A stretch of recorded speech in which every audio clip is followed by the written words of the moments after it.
থলুৱা জুতিৰ সোৱাদ টেঙেচি টেঙাৰ লগত বাহু মাছৰ জোল। সময় সাপেক্ষে কেনেকুৱা ধৰণৰ জুতিবোৰ যে আমাৰ আছে নহয়নে?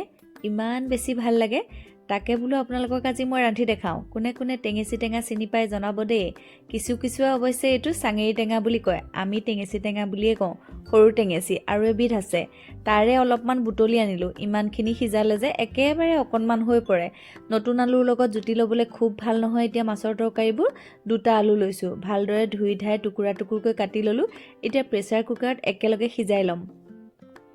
আলু দিয়াৰ পিছতে এতিয়া চাঙেৰি টেঙা মুঠি ভালদৰে ধুই দি দিলোঁ। নিমখ এচামুচ দিছোঁ, পিছত তৰকাৰীত নিদিলেও হ'ব। এগিলাচ পানীৰে 2-3টা চিটি মাৰি ল'ম। এতিয়া মাছ কেইকণত অকণমান নিমখ হালধি সানিলোঁ। সানি লোৱাৰ পিছতে ভাজি ল'ম। মাছ ভজা হয় মানে ইফালে আকৌ চাঙেৰি টেঙা চিটি মাৰিলেই। 3-4টা চিটি মৰাৰ পিছতে সুন্দৰকৈ আলু সিজিয়ে আহে। একেলগতে মই সিজাই ল'লোঁ।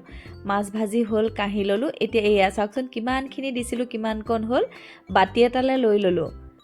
আন এখন কেৰাহীত আৰু অকণমান তেল পাতি লৈ গৰম হ'লত পাঁচফোৰণ আৰু 2টা জলকীয়া দিছোঁ। সিজাই লোৱা আলুখিনি দি দিলোঁ। ভাঙি দিছোঁ অলপমান, ভাঙি দিলে খাবলৈ ভাল লাগে। হেতাৰে অকণমান ভাঙি দিছোঁ।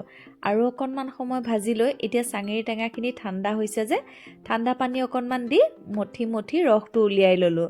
সীতাটো তাৰে পেলাই দিছোঁ। এতিয়া আলুখিনিতে দি দিলোঁ।